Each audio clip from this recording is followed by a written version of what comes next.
Hi everyone, we'd like to welcome you today to the Basics of Solar webinar. My name is Kate and I am joined here with Zach and Pramod, who are part of Solar Oregon also, and we're joined by JT, who's going to tell us his solar story later on. So our Basics of Solar webinar is created and delivered in support of Energy Trust of Oregon. We're so excited to be here with you. We're excited to have you here. So this webinar is mainly focused on home and business owners that are interested in learning the technology and the incentives that are available and how to get started on their solar journey. So solar can take many different forms. At its most basic level, solar is harnessing energy from sunlight. So that can look like hang drying your clothes or making sun tea. But also on the right-hand side, you can see that it can be using special panels to turn sun into electricity. So today we're going to go over some of the basics of residential and small commercial solar systems and how to install those to produce clean, renewable energy. So when we look at our agenda today, we're going to talk about some of the benefits of solar. One of the big questions that comes up is whether or not the Pacific Northwest is sunny enough to produce solar. So we'll touch on that. We're also going to talk about how solar works, whether or not solar is right for your home.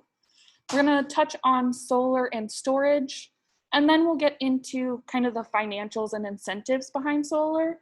And finally, JT is going to tell us his solar story. He lives here in Portland. And then we'll, of course, go over any questions that you might have. So to start off, I'd like to give you a little background on Solar Oregon. We've been around for about 40 years. We've changed a bit over that time, but we've always been focused and centered around education, outreach, community, and advocacy. So some of the things that we offer are our Basics of Solar, which you're a part of right now. We also do some solar tours. We had a solar winery tour earlier, and we will be having a Go Zero tour, which is happening in October, and I'll touch on a little bit more. We also do solarized campaigns, which is when a whole community decides to go solar at once to save some money. And then we focus on peer-to-peer education as well. We're really big on people, education, and clean energy. So as I mentioned, we have our Go Zero virtual tour coming up. It will be October 14th and 21st from 4 to 6 p.m. I'm gonna have Pramod or Zach drop the link to this tour in the chat box for you. It is also on the screen. But our virtual tour is of new and retrofit homes that show a diverse amount of simple, accessible, and innovative strategies for getting to zero. And then if you would like to support our work, Solar Oregon is a member-based nonprofit. If you're a member already, we'd like to thank you for being a member and for joining us tonight. If you are interested in becoming a member, we would love to have you join us. You can find out more information about that on our website, or if you email us at info@solaroregon.org. Members can get discounts to some of our events like our solar winery tour or our Go Zero tour. So at this point, I'm going to transition over to Pramod, who's going to share some more about some solar energy information.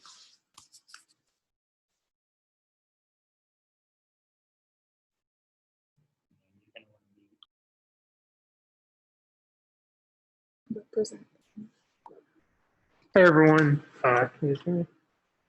Cool. Hey everyone, I'm Pramod. I'm the community engagement specialist here at Solar Oregon. And you know, it's been a great first week here, and I'm really excited to get into this presentation with you guys.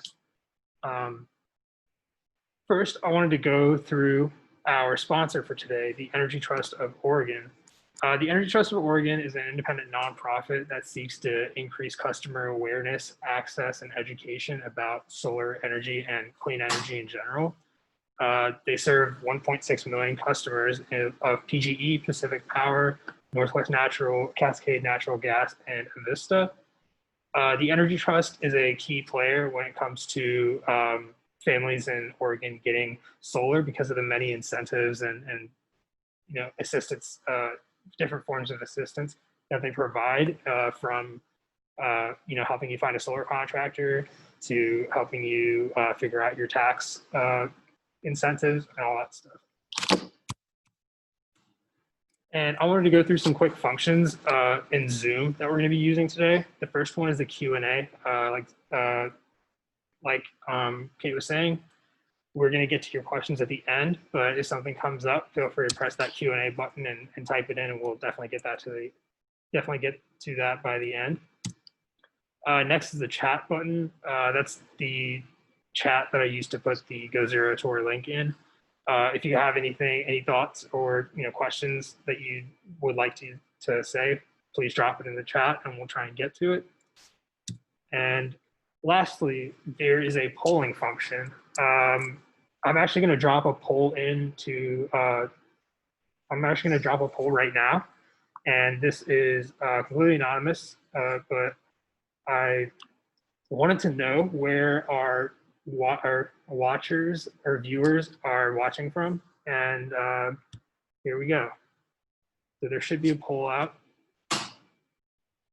and I'll give you guys a few seconds to finish this up.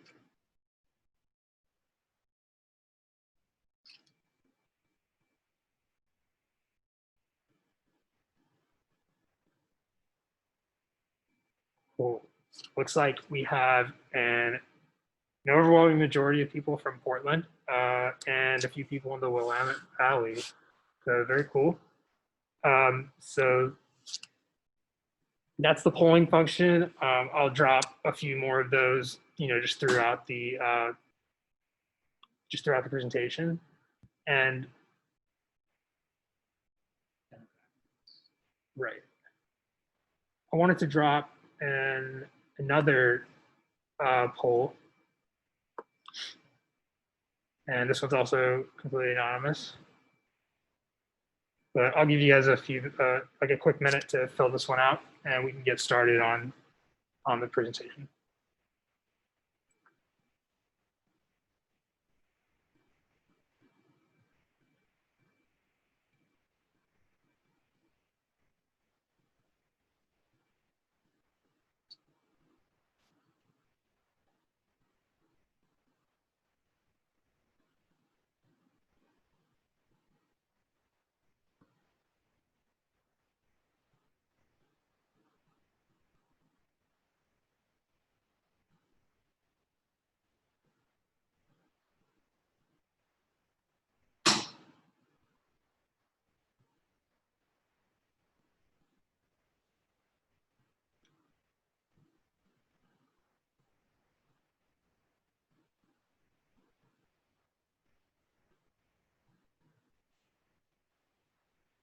All right, I'm gonna go ahead and close up the poll. Thank you for everyone who responded. This information is really valuable because it helps us improve our programs. So I highly appreciate you guys for participating. And let's get into the presentation. First, I wanted to go through how can solar benefit you? There are some benefits that we all know of. For one, it is clean, renewable energy. There's no emissions while it's happening. It provides you with the power to make your own electricity. It also lets you offset your electricity costs and lower your utility bill. It is a form of long-term wealth building. And what I mean by that is once your system is installed, that system is making you money. And after a certain amount of time, you're going to pay your system off. Anything past that is money that you don't have to spend on a utility bill that you can allocate to other parts of your budget. So it's not a static investment. It's more of a dynamic investment that keeps going over time. And lastly, solar panels give you the option or give you the opportunity to gain energy resilience when you bring in a storage system. And solar plus storage is literally solar panels incorporated in with batteries.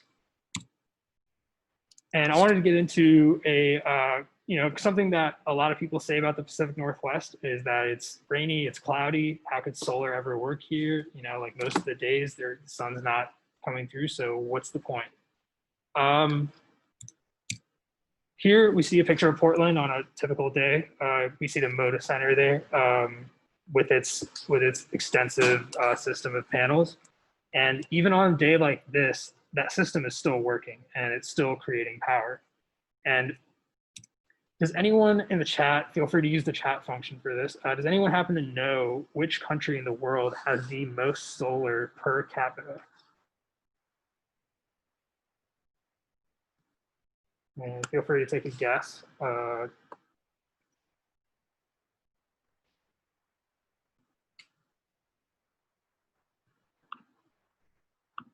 Cool. Yeah, so we have the right guesses in the chat. Germany is the world leader in solar per capita. And this is particularly remarkable because Germany has about 75% of the solar that the United States has, but they have a quarter of our population. So the level at which Germany as a country has invested in solar is very, very, it's world class. Like no one else has reached that point. And it's something that presents a lot of opportunity for us here in the United States. Going back to the comparison though, this is a map that shows how much solar energy reaches the ground throughout the year. And it's measured in a little unit called kilowatt hours per meter per year, but you don't have to worry about that. As you can see, the bottom right-hand corner, that's Germany, and it's covered in mostly bluish, purplish. But if you look at the United States, we are in a green, Southwest is red. But if we look at the Pacific Northwest where we are, most of Oregon is in a green to yellowish zone. And up near the Portland area, it starts to get slightly blue. But what this information tells us is that the United States gets much more sun than Germany. So the viability of having a solar system in the Pacific Northwest is totally possible, because if Germany can invest that much in solar with that amount of sunlight, what's stopping us? And I want to get into a little bit more about the technology and how solar works. So here we have a graphic that shows a solar system. And at the first step, we have the PV, or the photovoltaic panel. So these are the panels that are going to be on your roof. And while they're out there during the day, they receive sunlight and turn it into an electric current. And from there, that electric current moves into the inverter or the microinverter. And what that does is it changes the form of electricity from the panel. And from the panel, it comes into the inverter as DC or direct current electricity. But what the inverter does is changes it to AC electricity, which is alternating current. And your house and all the circuits inside use AC. So this is an essential part of the equation. Makes that power available for your home. Makes it so that your home can use that electricity. And then what we have here on the next to the house is the utility meter. And most of you guys have this outside of your house, but when you switch to solar, you receive a special utility meter that's called a bidirectional meter. And what that meter does is it measures how much electricity you end up pulling from the grid to make up your consumption. So let's say that your panels generate about 80% of what you need for a day, and then that next 20% is pulled from the grid. Well, this utility meter is able to track that by going both ways. And what it can also do is if you make more, if your panels generate more electricity than you need for a day, that meter will track how much extra you contribute to the grid, and the extra energy that you create will get put back into the grid, and it'll power your neighbors' houses or wherever else it's needed. And going back to the the meter. So this concept I was talking about where you gain and lose credits. So this is called net metering, and net metering is a process by which you can earn credit for producing surplus power. So on the right, or on the left, excuse me, we have a graph that illustrates solar production during the summer months. So we have the orange bar, which is the amount of solar that you end up producing. And then we have the blue bar, which is the amount of energy that you end up consuming. So that surplus represented by the green arrow would be the amount of credit that you would earn after creating surplus electricity. So if we transition over to the graph on the right, during the winter months, you will produce less solar because the sun is out less, there's more cloudy days, and you end up consuming a certain amount, which is more than what you produce. And there is that red arrow. But the thing is that discrepancy and that difference is offset by the credit that you earned over the summer. So that extra electricity that you have to pull from the grid, you have credit backed up that you can draw from, and it ends up not making, and it doesn't have an effect on your actual utility bills.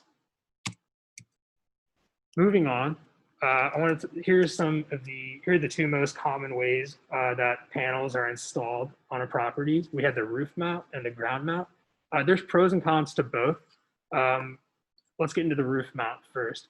So most obvious pro of a roof mount is the amount of space that it saves. And usually most people don't have anything hanging out on their roofs, so it's a completely open space. The con, or not a con, I would say one of the things that you need to consider when getting a roof mount is that in the event that your roof needs to be replaced, the entire system has to be uninstalled and then reinstalled. And that can add labor costs, and it can add an extra level of planning when it comes to maintaining your roof. Moving on to the ground mount, this is usually placed, a ways away from the house. It's, a good option if you have the space. But as with the roof mount, there is another aspect where you have to be able, or your contractor will have to run cables from where the panels are into your house to be able to transport the electricity. And that will also add labor costs, and it's another consideration that needs to be made. Moving on to the other parts of the system, these are the inverters I was talking about. On the left, you have an inverter, and on the right, you have the micro inverters. The difference here is that the micro inverters are a much smaller piece of machinery, and they go straight on the back of the panel and not next to your house. But they both perform essentially the same function. And moving into system size, the most important characteristic of your system will be decided by how much electricity you use and you consume. So in Oregon, with net metering, your credits do not roll over year to year. So with that being said, there really is not a financial incentive to build a system larger than what you need and to sell off that electricity constantly, because around February or March, which is when that reset happens in Oregon, if you have, extra credit, it doesn't roll over. It'll just get canceled out and then you start fresh. So, there really isn't any sort of financial incentive for you to build a system larger than what you need. And other important factors that will affect your system is the amount of space you have, your budget, and the aesthetics that you are wishing to, the aesthetic that you wish to have on your property. I know that, some HOAs have guidelines that they want people to abide by when it comes to solar systems. So all of that will have to be taken into consideration by you and your solar contractor. So systems are measured in kilowatts. And in Oregon, the average system for residential systems is about 6 kilowatts, which is anywhere from 18 to 20 panels. And your exact kilowatt, your exact system size is hard to predict. That takes a solar contractor to come in and to do a a survey and to see how much electricity you consume, and they'll be able to give you an estimate. Moving into if your home is right for solar, I wanted to go over the positioning of the house and what factor or how that plays into it.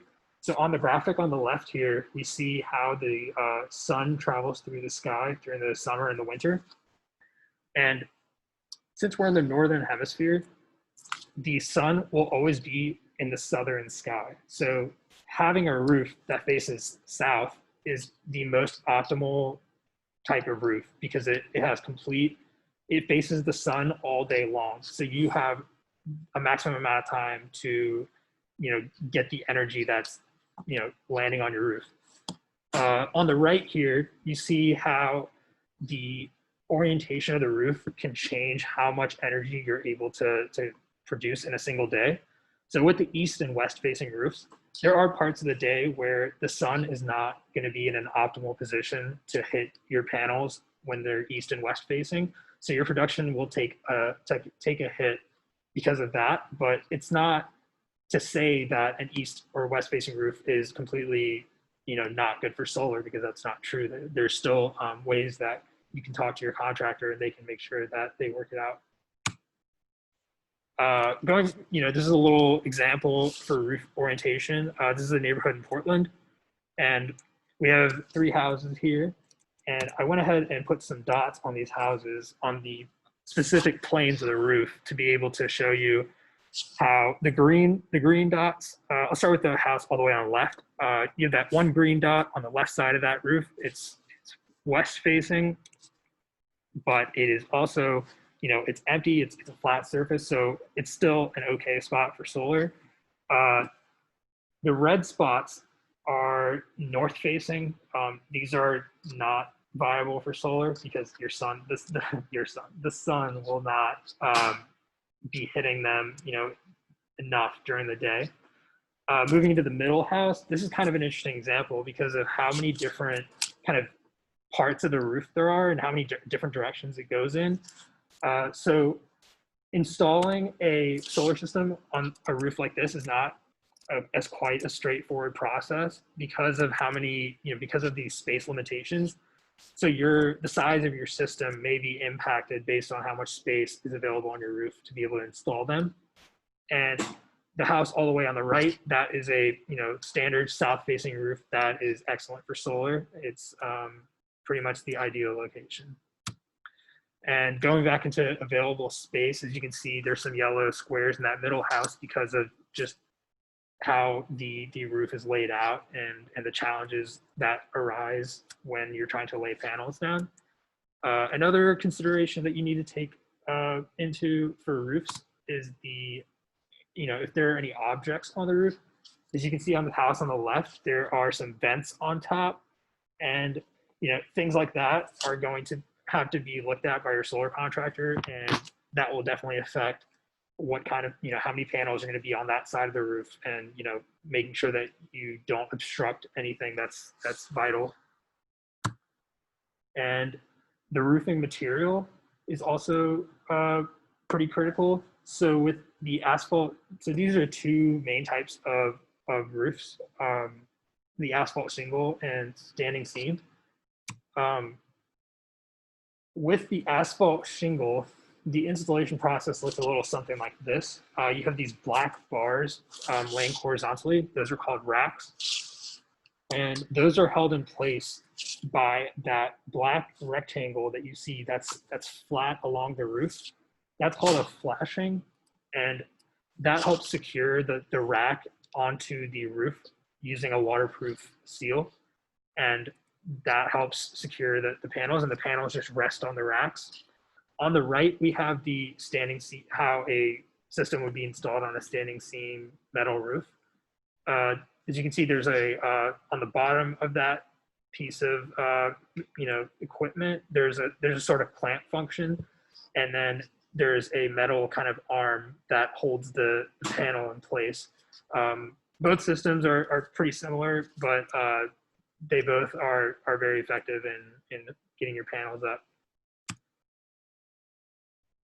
Probably the most important thing about your roof is the condition that it's in, especially regarding the incentives. So metal roofs don't really age. They're good for a long time, but with the asphalt shingle, they do have a lifetime, and it's important to get the condition of your roof looked at before having any kind of solar installation on there. Especially regarding the Energy Trust incentive, they require that your roof has at least 10 years of life left before if you want to apply for that incentive. So if you have an old roof, it's better to re-roof it and then look into solar rather than putting solar on it and then having to take it off, replace your roof, and then put it back on. That's going to add a few $1,000s to your expenses when it comes to that. The structure of the roof is also something that needs to be taken into consideration. So the two main types are trusses and rafters. The main thing with trusses is that you have different support beams that are kind of held together by those flat metal plates. But with rafters, there is just that single beam that travels along the length of the roof. Both of them are able to handle solar, but in some jurisdictions, like in Portland, there are certain regulations that the city has regarding the type of roof you have and whether solar can be put on it or not. But your contractor will be able to assess that and see what needs to be done to be able to get your roof up to code. But solar is not going to damage the integrity of your roof or cause it to take a lot of stress. It's not that heavy. And moving into solar plus storage, this is the combination of your panels and then a battery system that's located inside your house. And this allows you to build energy resilience. That was what I was talking about earlier. In this graphic, you just see a standard system of getting electricity to your house that some of us might have today. And the problem with this, or something that we've all experienced, is when one of these pieces is out of service or something goes wrong, everything downstream is affected, and power cannot go past that zone where there's a malfunction. But what energy resilience, or what solar plus storage can offer you, is you have the opportunity to island yourself from the grid. So here you have your panels, which can generate electricity, which are stored in your batteries, which can power your home. And then the batteries can be recharged by your panels day by day. So this really puts your power, puts the power in your own hands, power literally. You have the control over generating your own electricity, and that's really empowering for people. And why energy resilience is important. There's multiple reasons why our power might be out. Storms, squirrels. The Department of Energy in Oregon has also talked about cyber attacks and how that could be a possible threat. Something that we're probably a little bit more familiar with, especially due to the recent events, are the public safety power shutoffs. A lot of communities in Oregon recently, because of the wildfires, had their power shut off because of public safety, and they didn't have a choice in that. That's just something that the municipality makes that decision unilaterally. And with the combination of all of these factors, including the Cascadia seismic hazard and the potential for natural disaster in the Pacific Northwest, all of these things give you more reasons to gain energy independence and gain energy resilience through solar and storage. And yeah, if with solar and storage, you're able to be that person during the storm who has their lights on and you can power their home. And I'm going to pass it back over to Kate now. Kate's going to go over some of the financial side of solar. And take it away, Kate.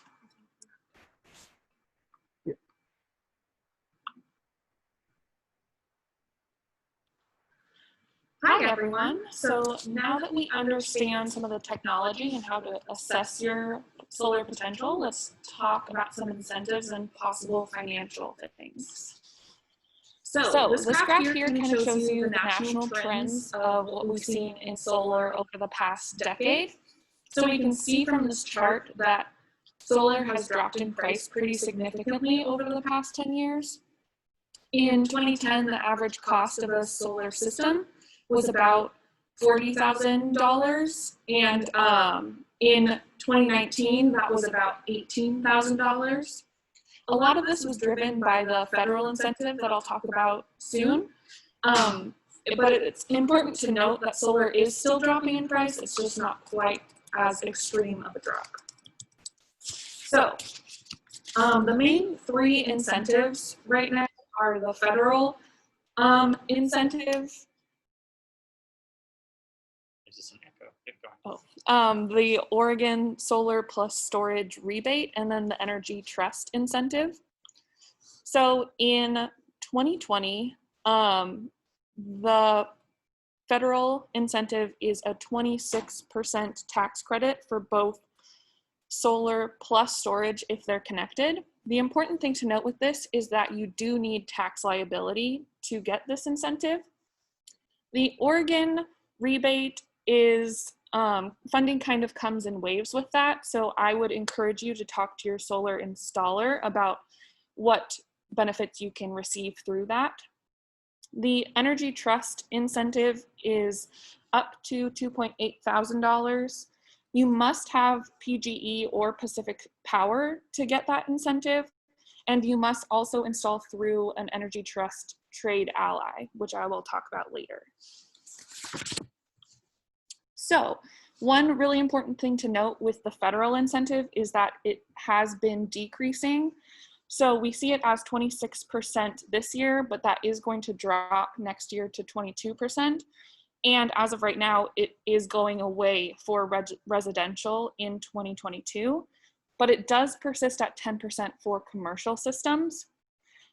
This incentive has been renewed previously by legislature, so it could come back, but we're not sure what that looks like long-term as of right now. Another important thing to look at is the Solar Within Reach program, which is an energy trust program. It is an income qualifying program that you could see up to $9,000 per home. You can find more information about that through the Energy Trust website or through your contractor. So now I would like to go over kind of a sample budget that we might see. This is very difficult to predict, and it varies a lot depending on how big your system, what roof type or structure you have, and what incentives you qualify for. So this budget is not necessarily representative of what you'll receive, and we highly recommend you reaching out to some contractors to get accurate quotes. So this system looks at an example of a 6 kilowatt system, which is an average size system. On the far right, you'll see a lower moderate income residential rebate. The middle column looks at kind of your average residential rebate. And then we have all of the pieces of it on the left. So we start at $20,000 for your total eligible project cost. If you are a PGE or Pacific Power user and you qualify for the Energy Trust incentive, you could get $1,800 or up to $9,000 for low to moderate income, which brings that net cost to $18,200 or $11,000. Then we have that Oregon Department of Energy rebate. If you qualify for that, that could change your out-of-pocket cost to you to unfortunately $18,200 for residential as of right now, or low to moderate income residents could be at about $6,000 for that. So that next year you would use your 26% federal tax credit, which would bring down that final cost to you to $13,320, or for low to moderate income residents, about $4,440. So to tie this all up, renewable energy is really great.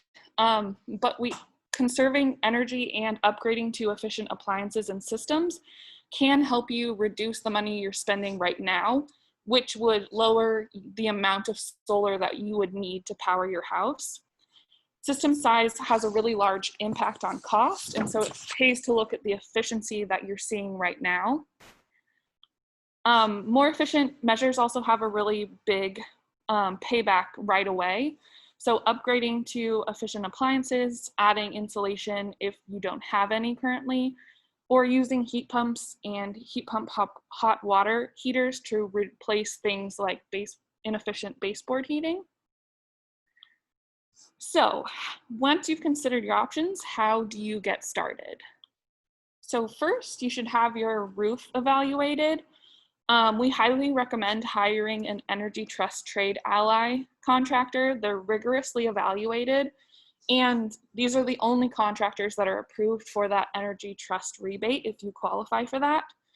I'm going to have one of my coworkers put the link to this in the chat, but if you log on to energytrust.org/solarbid, you will go to a survey that looks like this on the screen. And once you type in all your information, you'll receive a bid from those trade ally contractors, and it'll help you kind of get into that process of talking to somebody about what solar will look like for you. So making that choice on a contractor can be kind of an unsure process. So we recommend looking at some specific things. So like looking at reviews for your contractor. Most of them will provide an in-person survey and a quote on your house. Getting a few of those can sometimes be helpful.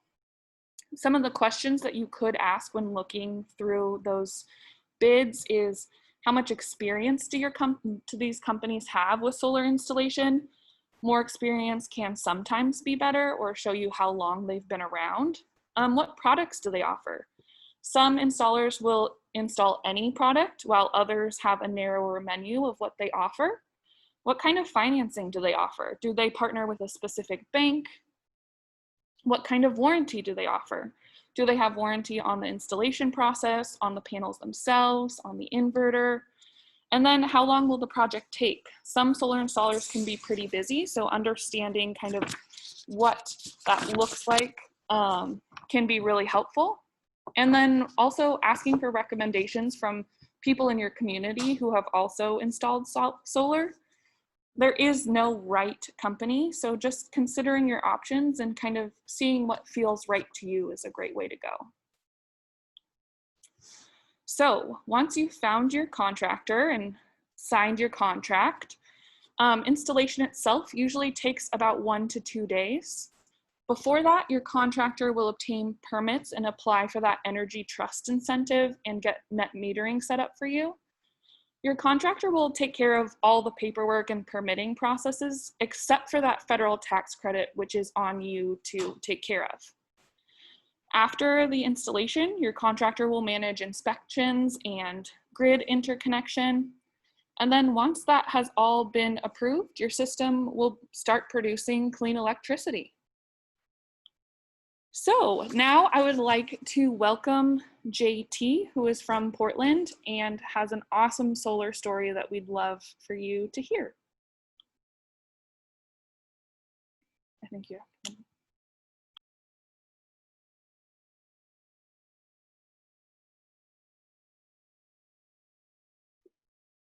Hi, y'all. My name is JT. I'm going to share some slides too. Let's see. I'm going to try to make this kind of informal. So if anybody has any questions, you can post it in the chat. You know, I'll try to answer it. Let's see, where is the slide?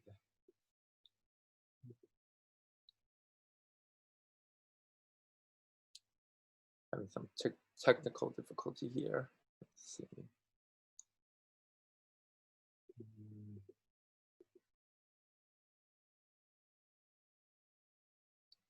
All right, I'm just gonna do this. Makes it easier. All right.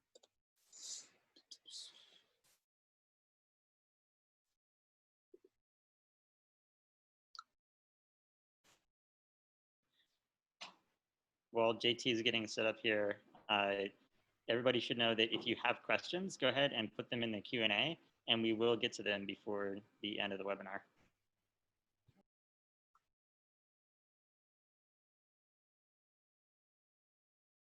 This is kind of embarrassing. I swear there is a present button somewhere. And I cannot see it. Oh, JT, I think this happens to me, my little window with all the faces on it. I move it over, the present button's on the top right corner there. Oh, yeah. That's fine. Okay, great.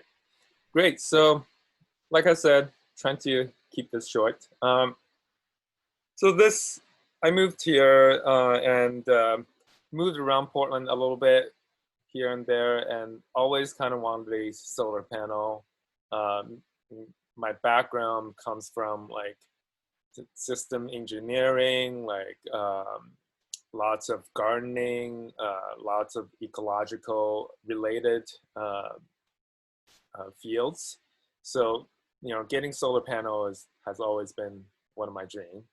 And so my wife and I bought this house, and we're like, okay, one of the main requirement for this house is it has to have a giant south-facing roof, which this house has. And that way, you know, can fully take advantage of the solar panel. And also, you know, making sure there are not a lot of tall trees around. And luckily, this house also benefits from that. So here is a before picture, and then here is an after picture. So what we got here is a 24 panel, there's some stats for you, 24 panel solar world, 300 panels, which, you know, it doesn't really mean much for me, but really the more important thing is it's affordable and it's relatively high efficiency, you know, almost 18%. And the micro inverter is from AP system on YC500i, which again, the model number doesn't mean much for me, but the fact that it's a micro inverter means that, you know, if there are any trees that cast any kind of shadow on parts of the solar array, the rest of the solar array can still generate full power. And the total power output is 7.2 kilowatts. And part of the setup is that we also got a used electric car. It's a 2011 Nissan Leaf. It has a really short range, which made it really, really affordable. And the range is 45 miles, which, you know, it's not enough to like go to, you know, a trail outside of the city, but it's certainly plenty to do errands or maybe even go to work every day in the city. And there are state and federal incentives for both of those things, panels and electric cars, as a previous presenter said. And our contractor is Greenlight Solar, which I believe is a contractor in Washington, probably in Vancouver, Washington. So why solar? So I kind of talk about how, you know, we always wanted solar, but I think it's important to talk about solar in terms of a bigger picture here. So I want to talk about the two terms that come in mind. One is resilience, which the previous presenter has mentioned the term energy resilience. And, you know, the idea of resilience used to be this idea of, you know, you have something in which you try to damage it and it will bounce back. But really a better definition of it is the capacity of a system to sustain, adapt, and transform to external or internal changes. And the second term I want to talk about is eco, which stands for ecological. And it's kind of important to really think about what that means. You know, like that term has been around for a while, and the meaning of it kind of get thrown around a little bit here and there. It kind of just means good for the environment. But what is that, right? So ecological really means relating to or concern with the relation of living organisms to one another and to their physical surroundings. And for me, the key word here is relation, which, you know, it really comes down to how, not just what's in a system, but rather how all of the elements of a system connect and relate and interact with each other. So I kind of have a question, you know, just kind of a prompt for the audience. What do y'all think is the most resilient system on Earth? Y'all can maybe type it out somewhere. See if I can actually see it.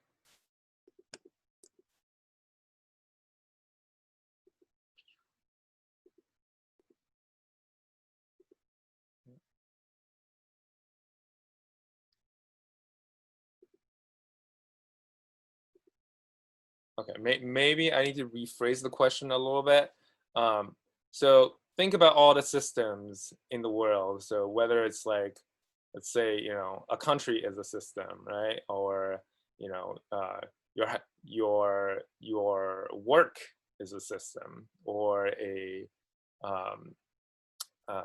community is a system, right? A city is also a system. So can you think of a system that lasted a long, long time?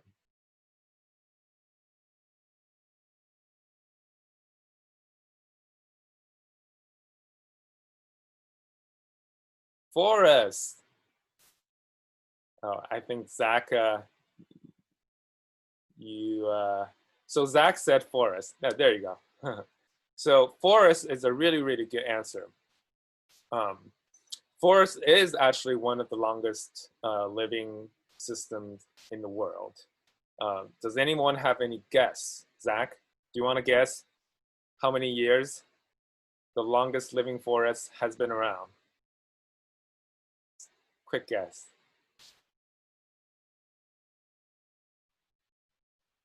20,000. Okay. Close. How about 30 million years? So the longest living system in the world is a rainforest that's been around for at least 30 million years. And the reason I bring this up is it's important to kind of, you know, when we talk about what a resilient system is, and when we talk about how we as humans can create and facilitate resilient systems, it's important to kind of learn from existing systems that are already pretty resilient. In this case, a rainforest is, you know, at least 30 million years.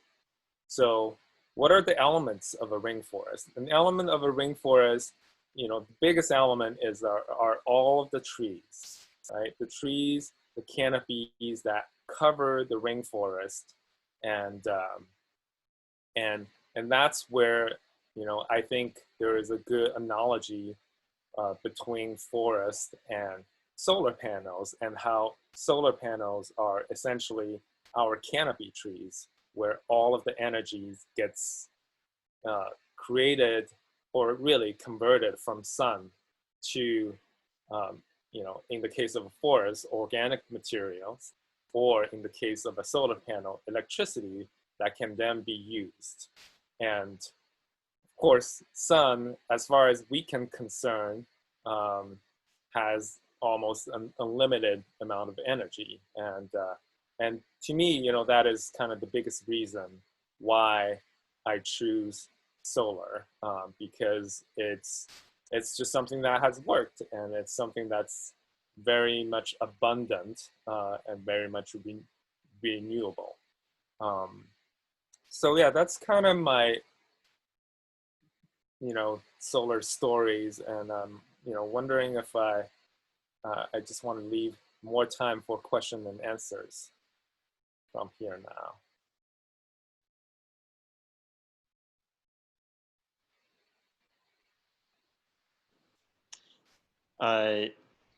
This is a great time. So I'm Zach, and I'm happy to moderate some Q&A.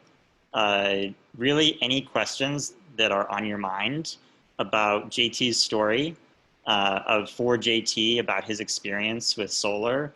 If you want to ask him, this is your chance. And also, any question about the whole presentation. We can dive into anything. I've got an empty Q&A, which makes me kind of sad and lonely because I love answering questions, but go ahead and queue some up. And JT, if you have anything else you want to say for just a minute or so more, feel free to. Cool. Oh, we've got one question here. So, question for the experts. How long will solar panels last? Michael Moore suggested that they will end up being replaced eventually at great ecological cost. Is this correct? This is a great question. I don't know if you guys have seen there was a Michael Moore documentary recently. It was pretty controversial because there were a lot of stretched truths and mistruths actually about solar. Solar is not a perfect technology, but it is, in comparison with fossil fuels, incredibly clean. So you think of any like built thing, and there are complex systems and there are simple systems. Solar is a very simple system. You know, it's not a coal power plant with a bunch of like moving turbines. It's not a water power plant with a big generator. It is a panel that sits there, and because it has no moving parts, they typically last for a very long time. And so this is an answer to the first question. The panels that were produced a long time ago, the first panels are still producing electricity. So the answer is we don't know how long solar panels last. When they're damaged, of course, they have an end of life. Eventually, they will have an end of life. There are some places with good recycling programs. There you can recycle with, I believe it's Far West Recycling, recycle solar panels here. But of course, recycling is something that is going to be a bigger question once solar panels start to reach their end of life. And we're getting more questions, yay! All right, let's get to question number 2. How long have you had your solar? Okay, so JT, this is for you, and I'll let you answer this. How long have you had your solar? Does the solar cover all your electrical costs? Yeah, so that's a really good question. The solar panel has been installed since, I want to say, May of 2018. So it's two and a half years now, and it's been doing pretty well. It covers all of our home's electric consumption essentially, and probably more.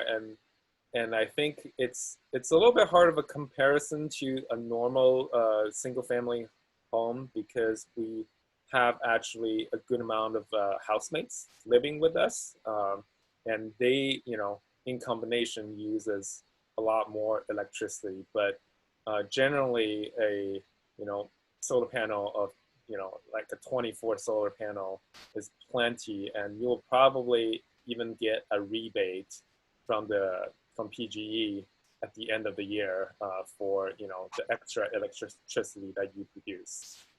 I hope that answers the question. That's great. All right, we've got another question for you, JT. JT, did you add a battery to your system, and why or why not?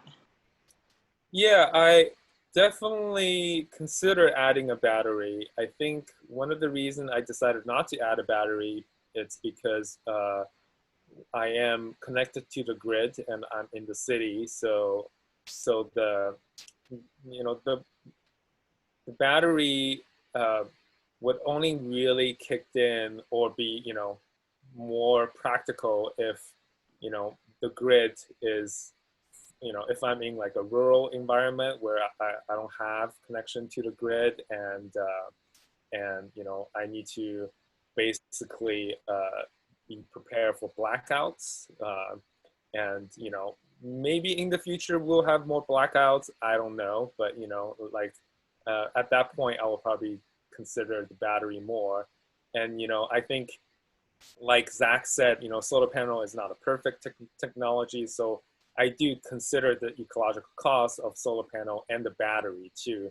And the battery again is not a perfect technology yet. I consider it as a transition technology.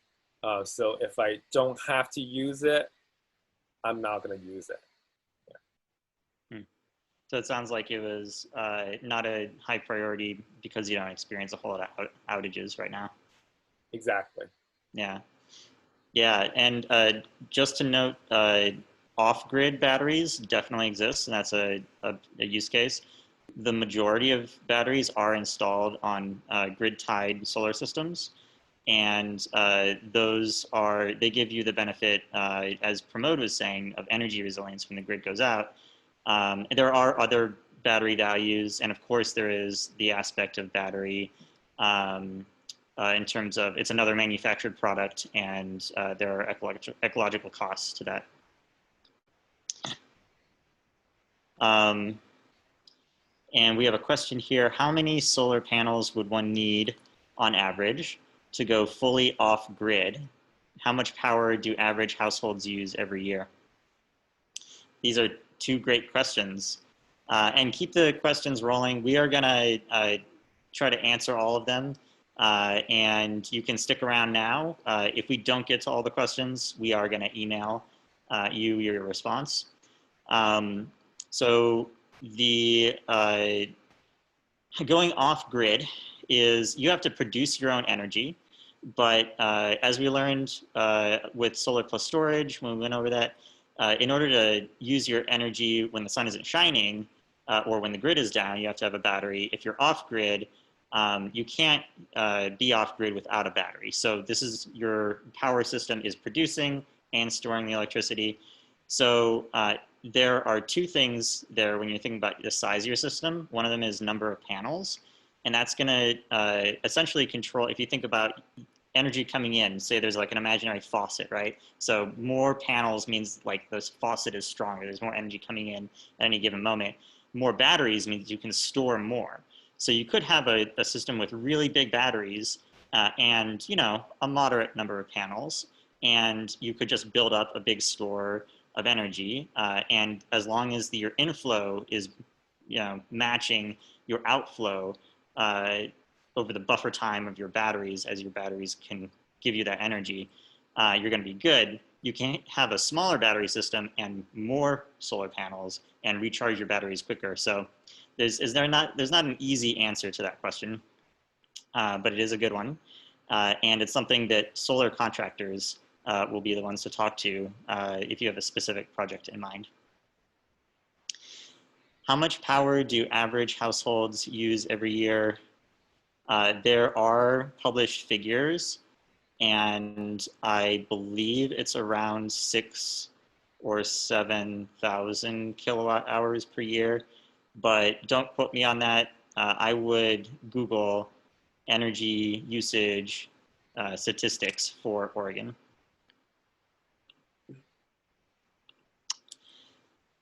And we are now at our currently last question, unless someone asks another one.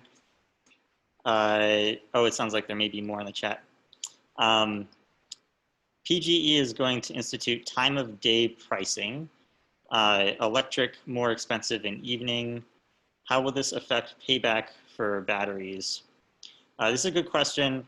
So PGE, you might be thinking of PGE's pilot program for, they have an electric test bed, and that's a little bit different, their battery incentive from time of day pricing.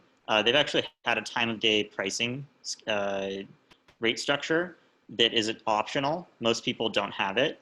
And time of day does make your electricity more expensive in the evening when the demand is the greatest. And so that is good for batteries if you want to do something called battery arbitrage, where you fill up your batteries when the power is cheap, and then when the power is expensive in the evening, you can use the power from your batteries instead of purchasing it from the grid when it's expensive. And so the trade-off there is that with time of day pricing, your solar is, when you're exporting to the grid, you're producing the most, and so you're getting credits.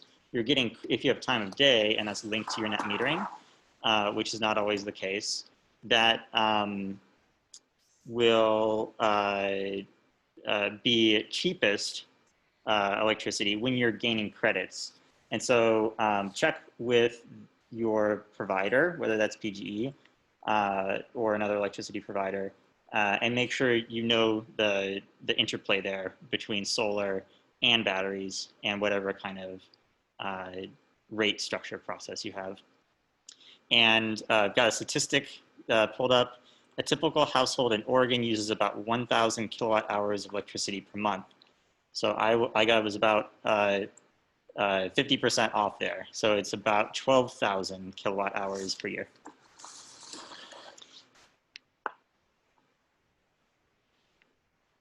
And we are, do we have any questions in the chat?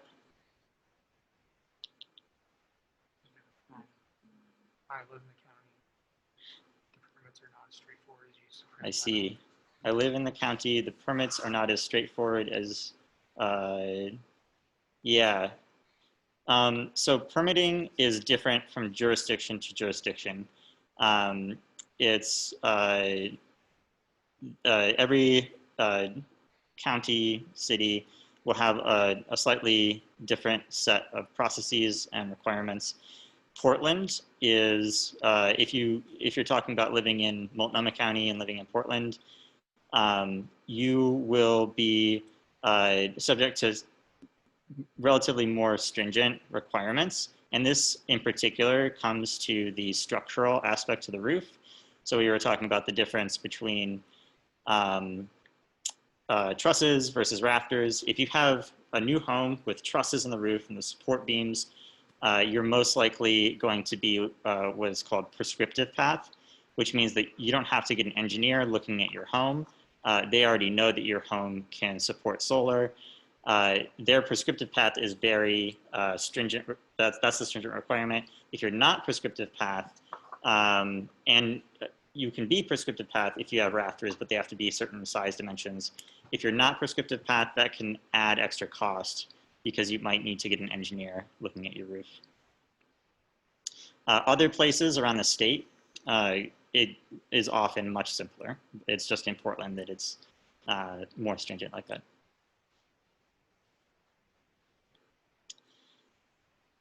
Great. Well, I don't see any other questions. I thought this was a fantastic webinar. This was Kate and Pramod's first webinar with Solar Oregon. I'm so excited to have them with us here and to work with them in the future on more webinars. And thank you to JT. I love your solar story. JT, also, you have a, please tell us just really quickly about your food forest idea and what you're doing there. Because I think Thank you for giving me the opportunity. Yeah, so I am actually a bunch of my friends and I started a essentially ecoscaping company, and the idea behind that is essentially a different kind of solar company, if you will. Instead of solar panels, we built forests, essentially.